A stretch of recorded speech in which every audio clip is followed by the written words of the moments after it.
ప్రభునందు ప్రియులారా, కీర్తనకారుడైన దావీదు 51వ కీర్తనలో దేవాని కృప చొప్పున నన్ను కరుణించు. దేవుని సన్నిధిలో దేవుని కరుణ కొరకు దావీదు ప్రాధేయపడుతున్నట్లుగా, దేవుని యొక్క కటాక్షణ కొరకు దావీదు దేవుని ప్రతిమాలుతున్నట్లుగా మనం చూస్తూ ఉన్నాం. దేవానను కరుణించుము, దేవానను కరుణించుము, నీ వాత్సల్య బాహుల్యము చొప్పున నా అతిక్రమములను తుడిచివేయము. అక్కడ మనం చూస్తూ ఉన్నాం, ఎందుకు కరుణించమని అడుగుతా ఉన్నాడో, ఎందుకు నా పాపములు అన్నాడు, నా అతిక్రమములు అన్నాడు, నా దోషములు అన్నాడు. అంటే 2వ వచనంలో నా దోషము పోగునట్లు అన్నాడు, 1వ వచనం చివరి భాగంలో నా అతిక్రమములు అన్నాడు, 3వ వచనంలో నా అతిక్రమములు నాకు తెలిసే ఉన్నది అన్నాడు, నా పాపం ఎల్లప్పుడూ నా ఎదుటే ఉన్నది అన్నాడు. 4వ వచనంలో నీకు కేవలము నీకే విరోధముగా నేను పాపము చేసి ఉన్నాను అన్నాడు, నీ దృష్టి ఎదుట చెడుతనము చేసి ఉన్నాను అన్నాడు. ప్రియులారా, ఇక్కడ మనం ఆలోచన చేస్తే దావీదు చెడుతనము చేశాడు, దావీదు పాపము చేశాడు, దావీదు అతిక్రమము చేశాడు, దావీదు దోషము చేశాడు. దావీదును మనం ఆలోచన చేస్తే ఈ దోషము, పాపము, అతిక్రమము, చెడుతనము, వాటి నుంచి నన్ను కరుణించు. కనుక దేని నుంచి నన్ను కరుణించాలి?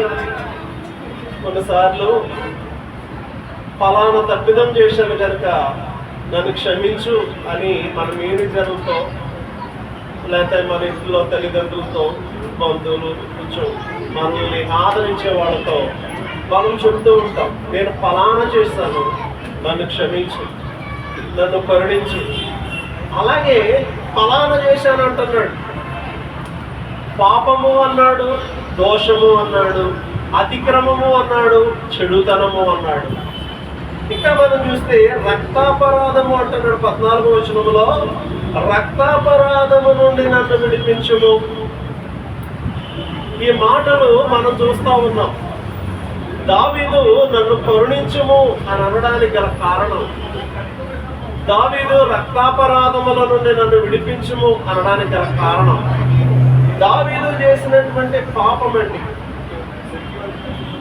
దావీదు ఈ కీర్తనలో ప్రాముఖ్యముగా 2 పాపాలు, ప్రాముఖ్యముగా 2 పాపాలు మనం చూస్తూ ఉన్నాం. ఒకటి వ్యభిచారం అనే పాపం, 2వది నరహత్య అనే పాపం. అందుకే రక్తాపరాధం అన్నాడు. ఇక్కడ మనం చూస్తే చిన్న చిన్న అక్షరాలతో ఆ 51వ కీర్తనలో దావీదు బెత్షెబా యొద్దకు వెళ్ళిన తరువాత నాతాను ప్రవక్త అతని యొద్దకు వచ్చినప్పుడు అతడు రచించిన కీర్తన కదండి. దావీదు బెత్షెబా దగ్గరికి వెళ్ళాడు. దావీదు యొక్క పాపం మనకు కనపడుతుంది, దావీదు యొక్క దోషం మనకు కనపడుతుంది, దావీదు యొక్క అతిక్రమము మనకు కనపడతాము. ఇక్కడ మనం చూసినట్లయితే సమూయేలు 2వ గ్రంథం 11వ అధ్యాయం, సమూయేలు 2వ గ్రంథంలో 11వ అధ్యాయము మనం చదివినట్లయితే ప్రియులారా, 1వ వచనంలో మనం చూస్తే వసంతకాలమున రాజులు యుద్ధములకు బయలుదేరు సమయమున, చాలండి, వసంతకాలం ఏమండి, కొంచెం చాలా చాలాగా ప్రకృతి మన మీద తాండవము చేయకుండా, ప్రకృతి అంతా చక్కగా ఉంటుంది. ఎందుకు అనంటే ఆ రోజుల్లో ఇప్పుడంటే బాంబులు లేవు. మనిషి డైరెక్ట్గా అటాక్ అయ్యి యుద్ధాలు చేసేవారు, గుర్రాల మీద, కత్తిలతో, బళ్ళాలతో యుద్ధాలు చేసేవారు. కనుక వసంతకాలమున రాజులు యుద్ధాలు చేసేవారంట. అలాంటి సమయంలో దావీదు కూడా యోవాబును అతని సైన్యాన్ని పంపుతున్నాడు. ఎవరి మీదకి అంటే అమ్మోనీయుల మీదకి యుద్ధానికి పంపుతా ఉన్నాడు. ఎందుకు అనంటే అమ్మోనీయులు సారికి ఇశ్రాయేలు మీద యుద్ధాలకు వస్తూ ఉండేవారు కనుక ఇక్కడ వసంతకాలమున అమ్మోనీయుల మీదకి యుద్ధానికి పంపించాడట. యోవాబును అంటే దావీదు యొక్క సైన్యాధిపతి పేరు యోవాబు. యోవాబును అతని ఇశ్రాయేలీయులందరినీ పంపగా వారు అమ్మోనీయులను సంహరించి రబ్బాపట్టణమును ముట్టడి వేసిరి. అయితే దావీదు యెరూషలేమునందు నిలిచెను. వారు యుద్ధానికి పంపించాడు. యోవాబు యుద్ధానికి వెళ్ళాడు. అతని సైన్యం యుద్ధానికి వెళ్ళింది. వారు యుద్ధానికి వెళ్ళిన తర్వాత వారు అమ్మోనీయులందరినీ హతము చేశాడు. రబ్బాపట్టణాన్ని పట్టుకున్నారు. చక్కగా యుద్ధం జరుగుతూ ఉంది, మంచిగానే ఉంది, జయం వస్తానే ఉంది. అయితే దావీదు యుద్ధానికి వెళ్లకుండా ఆ యెరూషలేం పట్టణంలోనే ఉండిపోయాడు. ఉండిపోయి ఆ 2వ వచనం మనం చదివినట్లయితే ఒకానొక దినమున ప్రొద్దుకృంగు వేళ దావీదు పదక మీద నుండి లేచి రాజనగరి మిద్దె మీద నడుచుచు పైనుండి చూచుచుండగా స్నానము చెయ్యి ఒక స్త్రీ కనబడెను. ఆమె బహు సౌందర్యవతి అయ్యుండుట చూచి దావీదు దాని సమాచారము తెలుసుకొనుటకు ఒక దూతను పంపెను. అతడు వచ్చి ఆమె హిత్తీయులకు ఊరియకు భార్యయునైన చాలండి. దావీదు యొక్క అతిక్రమము, దావీదు యొక్క దోషము, దావీదు యొక్క చెడుతనము, దావీదు యొక్క పాపము ఈ 11వ అధ్యాయంలో బయటపడతా ఉంది. వాస్తవానికి దావీదు ఎవరు? దేవునికి ఇష్టానుసారుడైన మనుష్యుడు, రాజు తర్వాత సంగతి. దావీదు దేవునికి ఇష్టానుసారుడైన మనిషి. దేవుడు ఎలా చెప్తే అలా చేయవలసిన వాడు, దేవుని సముఖంలో ఉండేవాడు, దేవుని ప్రార్థించేవాడు, దేవుని వాక్యాన్ని ధ్యానించేవాడు, దేవుని సన్నిధిలో అనునిత్యము ఉండేటువంటి వ్యక్తి లోకాశంలో పడ్డాడు. లోకం వైపు చూశాడు.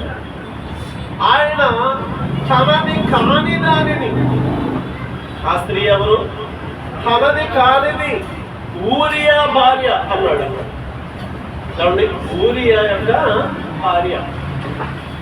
ఆమె స్నానము చేయించుండగా ఈయన పైనుండి మిద్దె మీద అటు ఇటు తిరుగుతూ, అసలు వాస్తవానికి ప్రభువా ఇదిగో యుద్ధానికి పంపించాను, అక్కడ జయము వెంబడి జయము కలగాలి అని దేవుని ప్రార్థించడం మాని మిద్దె మీద అటు ఇటు తిరుగులాడుతూ ఉంటే ఒక స్నానము చేసే స్త్రీ కనపడ్డది.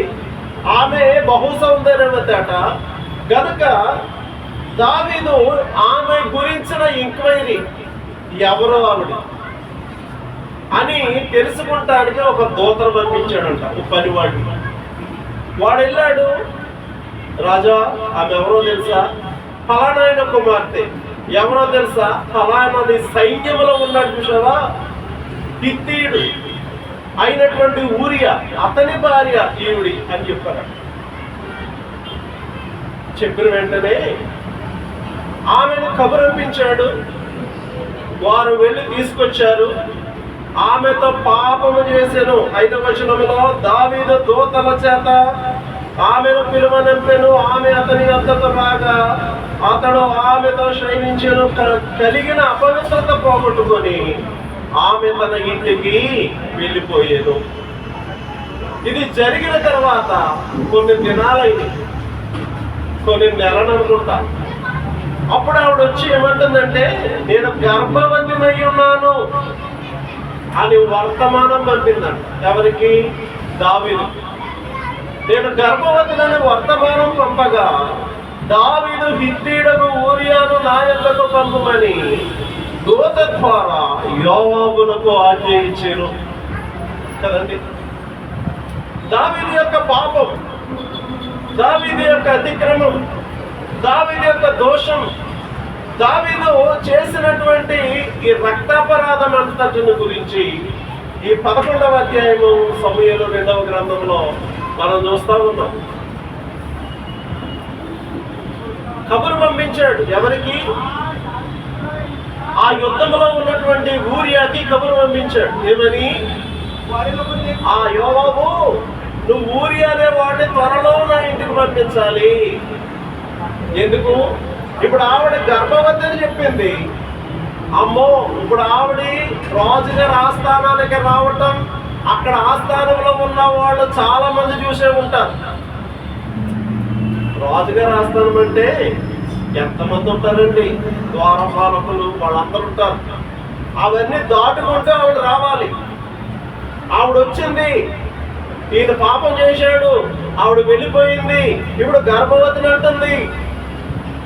ఇప్పుడు ఆ పిల్లంతా కూడా ఎక్కడ దావీదు మీదకి వచ్చేస్తాదో, కాబట్టి తన భర్తనే పిలిపించామంటే ఆయన ద్వారా ఆవిడకి గర్భఫలం లేక గర్భవతి అయ్యిందేమో అని అనుకుంటారని అతడు అనగా దావీదు యోవాబుకు ఒక మనిషి ద్వారా కౌరంపుతున్నాడు.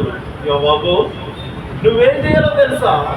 దావీదును ఊరియాను 7వ వచనం అండి. ఊరియా దావీదు వద్దకు రాగా దావీదు యోవాబు యోగక్షేమమును అతని జనుల యోగక్షేమమును యుద్ధ సమాచారమును అడిగాను. తరువాత దావీదు ఇంటికి పోయి శ్రమ తీర్చుకొనుమనగా కదండి. వచ్చాం, మంచిదే, ఏంటి గారు రమ్మన్నారంట అని వచ్చాడు. యుద్ధ సమాచారం ఎలా ఉంది, అసలు యోవాబు ఎలా ఉన్నాడు, జనులు ఎలా ఉన్నారు, అవన్నీ అడిగి, సరే నువ్వు చాలా టైం అయిపోయి వచ్చావు కదా, ఇంటికి వెళ్ళి శ్రమ తీర్చుకో, పడిన కష్టమంతటి కొంచెం కష్టంగా ఉండని పంపించాడంటండి అని చెప్పింది. ఏమంటే ఊరియాకు సెలవీయగా ఊరియా రాజనగరు నుండి బయలు వెళ్ళాడు. రాజనగరు నుండి బయలు వెళ్ళాడు కానీ ఇంటికి వెళ్ళాడా? వెళ్ళాలా. మరి ఎక్కడున్నాడు అని అంటే రాజు దగ్గర ఇంకా చాలా మంది ఉన్నారు. అక్కడ రాజుగారి ఆస్థానంలో ఇంకా చాలా మంది ఉన్నారు. వాళ్ళ దగ్గర పండుకున్నాడట. అక్కడ రాయబడ్డది చూడండి. ఊరియా తన ఇంటికి వెళ్ళక తన ఏలిన వారి సేవకులతో కూడా రాజనగరి ద్వారమున పండుకొనెను. ఏమండి, ఇంటికి వెళ్ళకుండా రాజనగరిలో పడుకున్నాడట వారందరితో కలిసి. ఇప్పుడు రాజుగారికి మెసేజ్ అందింది. ఏమని? ఊరియా తన ఇంటికి పోలేదన్న మాట దావీదునకు వినబడినప్పుడు దావీదు ఊరియాను పిలిపించి, నీవు ప్రయాణం చేసి వచ్చింది కదా, ఇంటికి వెళ్ళకపోతేవేమని అడుగగా ఊరి అంటున్నాడు, మందసమును ఇశ్రాయేలు వారును యోవాబును గుడారమును నివసిస్తుండగా నా అధిపతియకు యోవాబును నా ఏలిన వాడవకు నీ సేవకులను బయట దండులో ఉండగా భోజనం చేయడానికి నా భార్య పండుకుంటానికి నేను ఇంటికి పోదునా? నీతోడు నీ ప్రాణముతోడు నేను అలాగూ చెయ్యవాడను కానని దావీదుతో అనగా దావీదు, నేడును నీవిక్కడ ఉండుము, రేపు నీకు సెలవిత్తునని ఊరియాతో అనగా ఊరి అంటున్నాడు, రాజా మందసం అక్కడ ఉంది, యోవాబు అక్కడ ఉన్నాడు, నీ జనులు అక్కడ ఉన్నాడు. ఎక్కడ? యుద్ధాల్లో. ఆ యుద్ధంలో మందసం ఉంది. ఆ యుద్ధంలో యోవాబు సైన్యాధిపతి అయిన యోవాబు ఉన్నాడు. ఆ యుద్ధంలో నాతో పోరాడేవాళ్ళు, అంటే నాతో పాటు పోరాడేవాళ్ళు చాలా మంది ఉండగా నేను వచ్చి భోజనం చేస్తానా, నేను వెళ్ళి నా భార్య దగ్గర చూపిస్తానా అని రాజుగారిని జవాబు చెప్పాడు. అటైతే వేళ ఇక్కడ రెస్ట్ తీసుకో, రేపు చెప్తాను అన్నాడు. అని అంతలో దావీదు 13వ వచనం అతనికి భోజనములకు పిలిపించాడు. అతడు బాగుగా తిని త్రాగిన తరువాత దావీదు అతనిని మొత్తునిగా, దావీదు యొక్క అపరాధం చెప్తా ఉంటాను, దావీదు యొక్క పాపం, దావీదు యొక్క అతిక్రమం, దావీదు యొక్క దోషం మనం చెప్పుకుంటున్నాం. దావీదు ఏం చేశాడు? ఒకటి, తనది కానిది అనగా ఊరియా భార్యను తన స్థానానికి రప్పించుకున్నాడు. దానికంటే ముందు అతడు ఆమెను చూశాడు. చూడొచ్చా? నేత్రాశ కదా, రెండవది శరీరాశ. రెండు జరిగిపోయాడు. ఈ 2వ వచనం నుండి 5వ వచనం వరకు రెండు జరిగిపోయినాయి. నేత్రాశ చూశాడు, రప్పించుకున్నాడు, పాపం చేశాడు. నేత్రాశ జరిగిపోయింది, శరీరాశ జరిగిపోయింది. అంటే దావీదు ఆమెతో ఒకటి వ్యభిచరించాడు. రెండవది, యుద్ధంలో ఉన్న ఆమె భర్తను రప్పించాడు. రప్పించి పాలిష్ కొడుతున్నాడు. ఏమని? అక్కడ చూస్తా ఉన్నాం, ఇంటికి వెళ్ళి రెస్ట్ తీసుకో, శ్రమ తీర్చుకో అని ఎంతో చెప్తుంటే ఆయన వెళ్లకుండా అంత యుద్ధం జరుగుతూ ఉంటే, మందసము అది కూడా యుద్ధంలో ఉందే, యోవాబు సైన్యాధిపతి కూడా అక్కడే ఉన్నాడే, నాతో పాటు ఉన్నటువంటి సైన్యము కూడా అక్కడ ఉండగా నేను ఎలా రెస్ట్ తీసుకోను సార్ అన్నాడంట. ఇప్పుడు వీడు మాట వింటలేదని దావీదు ఏం చేశాడంట? అతనిని మొత్తునిగా చేశాను. 3వ పాపం. ఒకటి, చూశాడు, రప్పించుకున్నాడు, పాపం చేశాడు. ఆ నింద దావీదు మీదకి రాకుండా తప్పిపోవడానికి యుద్ధంలో ఉన్నవాడిని పిలుచుకొచ్చాడు. యుద్ధంలో నుండి వచ్చినోడు అంటున్నాడు, ఇంటికి వెళ్ళి శ్రమ తీర్చుకో అంటున్నాడు. అతడు, నేను పోను, ఎలా పోతాను? అంత మోపుగా యుద్ధాలు జరుగుతూ ఉంటే ఎలా నిద్రపోతాను ఇంటికి వెళ్ళి అన్నాడు. కాబట్టి ఈ యొక్క ఊరియాను ఏం చేశాడు దావీదు అంటే, మత్తునిగా, అక్కడ చూస్తా ఉన్నాం 13వ వచనంలో, అతనిని మత్తుని అతడు బయట వెళ్ళి తన ఇంటికి పోక తల ఏలిన వాడి సేవకుల మధ్య పండుకొనెను. మరలా అతడు ఇంటికి పోకుండా ఏం చేశాడు? మొత్తునిగా చేసిన ఇంటికి పోకుండా రోజుగా ఆ స్థానంలో ఉన్న సేవకుల మధ్యలోనే పడుకున్నాడు. ఉదయమున దావీదు యుద్ధము మోపుగా జరుగుతున్న చోట ఊరియాని ముందు పెట్టి, అతను పట్టబడి హతమగునట్లు నీవు అతని యొద్ద నుండి వెళ్ళిపోమని యోవాబునకు ఉత్తరము రాయించి ఊరియా చేత పంపించాను. అబ్బాయి ఇంటికి వెళ్ళలేదు, ఈ నింద నా మీదకే వచ్చేస్తుంది, రేపు పొద్దున వాడికి తెలిసిందంటే గొగ్గోలు చేసేస్తాడు, నా భార్యను ఎలా చేసావా అంటాడు. కాబట్టి ఓ పని చెయ్యి, ఈ లెటర్ పట్టుకొని పట్టుకెళ్ళి యోవాబుకి అని ఊరియాకే లెటర్ ఇచ్చి యోవాబుకి ఇవ్వమని చెప్పి పంపిస్తా ఉన్నాడు. చూడండి, తన మరణం, ఆ లెటర్ ఏంటి? తన మరణపు లెటర్ కదా. ఊరియా చంపబడతాడు అని అందులో రాయబడ్డది. ఓ యోవాబు, నువ్వేం చేస్తావు తెలుసా? ఎక్కడైతే యుద్ధం మోపుగా ఉందో అక్కడ వీడిని ముందు పెట్టు, అవతల వాళ్ళ బాణాలు వచ్చేటికి తగిలి చచ్చిపోయేటట్టుగా నువ్వు చెయ్యి అని యోవాబుకు లెటర్ రాశాడు. ఎవరు? దావీదు. లెటర్ రాసి ఎవరి చేత పంపిస్తున్నాడు? ఈ ఊరియా చేతే పంపిస్తున్నాడు. అక్కడ చూస్తా ఉన్నాం, అక్కడ మనం ఆ 17వ వచనములో యోవాబునకు ఉత్తరము రాయించి ఊరియా చేత పంపించెను. ఆ పట్టణపు వారు బయలుదేరి యోవాబుతో యుద్ధములకు రాగా దావీదు సేవకులను కొందరు కూలిని, హిత్తీయుడకు ఊరియాయు హతమాయెను. చూసారా దావీదు యొక్క పాపం? దావీదు వ్యభిచరించాడు.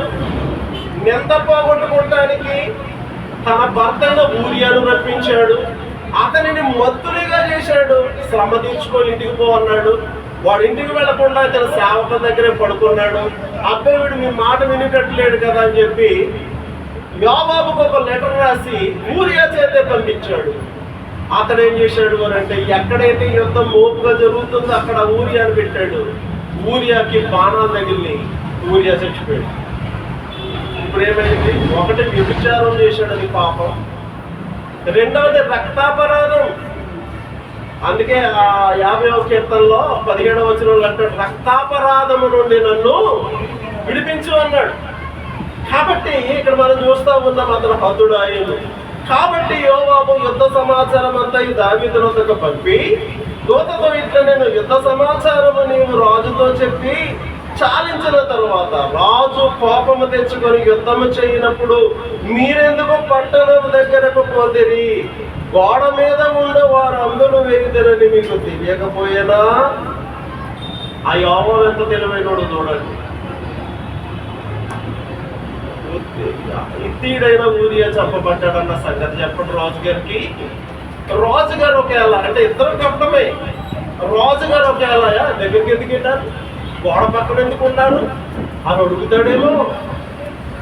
లెటర్ రాసాడు అందులో ఎలా ఉందని చెప్పట్లా, అలా అడుగుతాడేమో. అలా అడిగితే చూడండి 21వ వచనంలో అక్కడ యెరుషలేము కుమారుడైన అబీమెలెకు ఎలాగో హతమయ్యెను.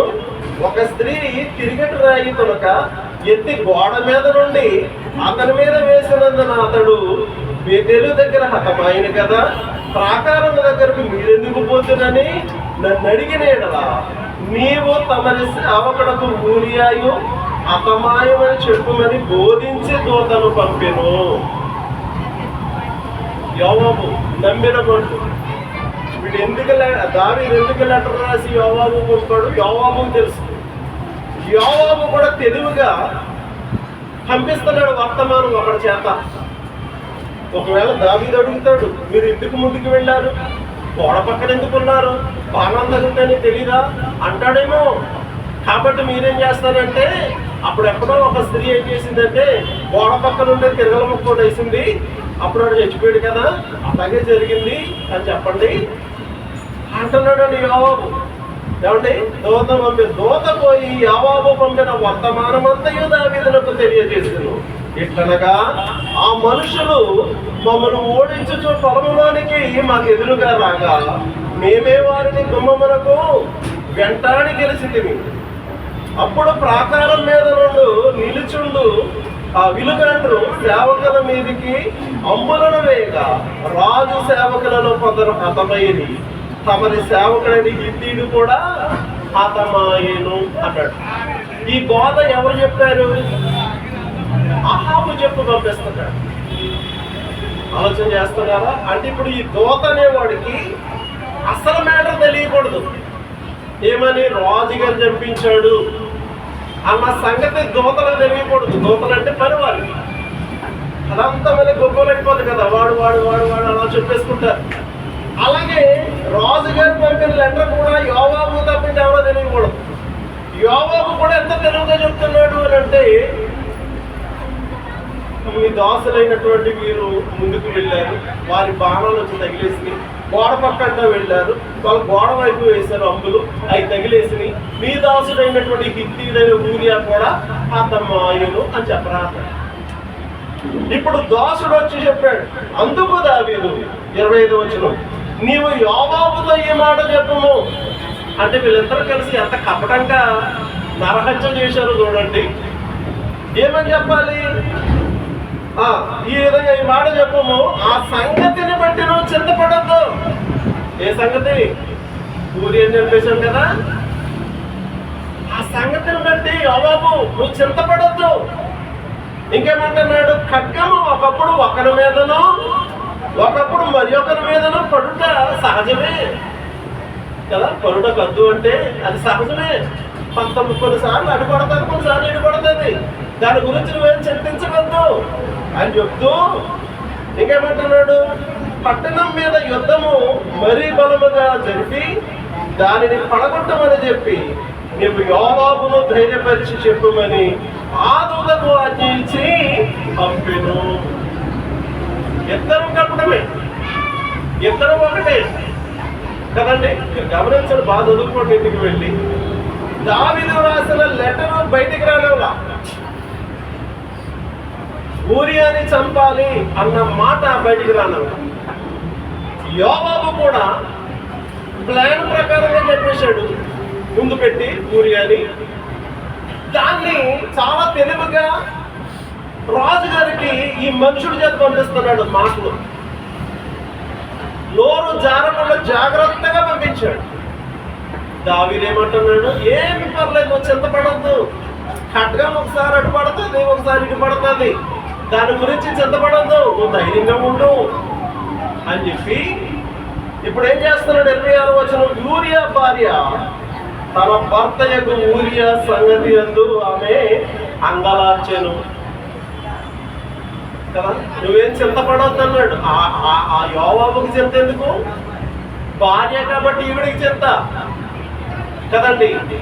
యోవాబుతో అంటున్నాడు, నువ్వు చింతపడకు, ధైర్యంగా ఉండన్నాడు. కానీ ఇక్కడ భార్య, అయ్యో నా భర్త చచ్చిపోయాడే అని చెప్పి ఆమె అంగలారుస్తుందంట. అంగలార్పు కాలము తీరిన తరువాత దావీదు దూతను పంపి ఆమెను తన నగరికి తెచ్చుకొనగా ఆమె అతనికి భార్య కదా. భార్య అయ్యను, అతనికి ఒక కుమారుని కనెను. అయితే దావీదు చేసినది యెహోవా దృష్టికి దుష్కార్యముగా ఉంటుంది కదండి.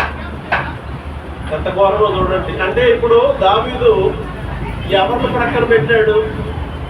దేవుడు ఉన్నాడన్న సంగతి ఎరిగిన వాడా కదా. గొర్రెల దొడ్డులో ఉన్నప్పుడు దేవుడే కదా తీసుకొచ్చి ఇక్కడ పెట్టాడు. ఆనాడే కదా యుద్ధం యెహోవాని ఆ యొక్క గొల్యాతుతో యుద్ధం చేశాడు. అంటే యెహోవా గురించి తెలియదా?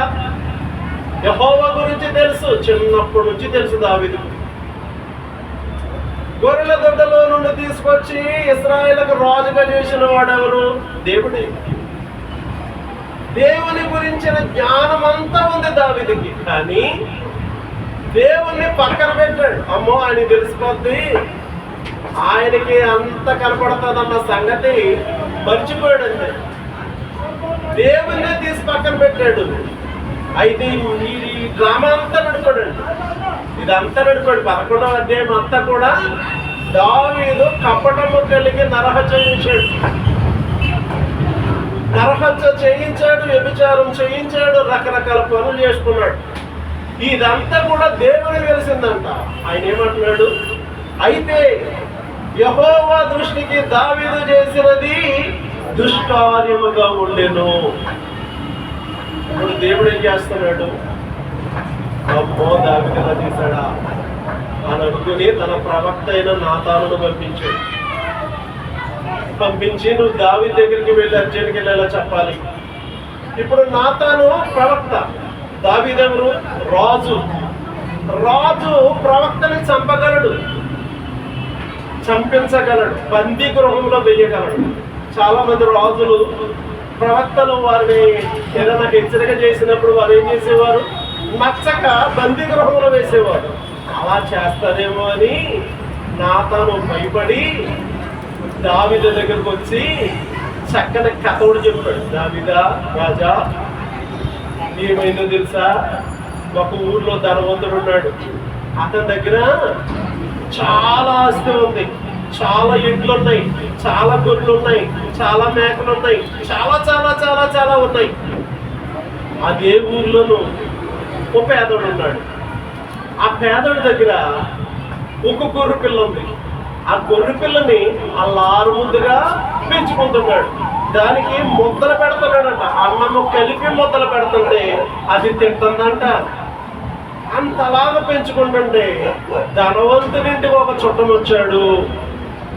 ఈ ధనవంతుడు ఏం చేశాడంటే తన గొర్రెలలో నుండి కానీ తన మేకలలో నుండి కానీ ఒక గొర్రెను లేక ఒక మేకను తీసి వాడికి భోజనం పెట్టకుండా ఈ పేదవాడు గొర్రె పిల్ల ఉంది కదా, దాన్ని పట్టుకుపోయి వధించి భోజనం పెట్టాడయ్యా అన్నాడు.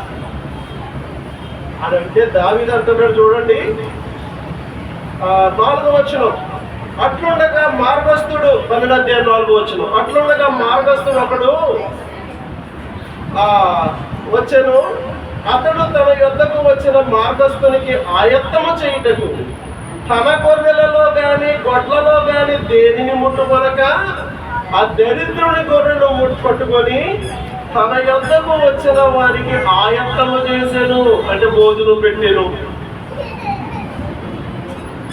దావీదు ఈ మాట విని ఆ మనుషుని మీద బహుగా కోపించుకొని, యెహోవా జీవముతోడు నిశ్చయముగా ఈ కార్యము చేసిన వాడు మరణపాత్రుడు, వాడు కనికరము లేక ఈ కార్యము చేసిన కనుక ఈ గొర్రెకు ప్రతిగా 4 గొర్రె పిల్లలు ఇవ్వవలెనని నా తనుతో అని.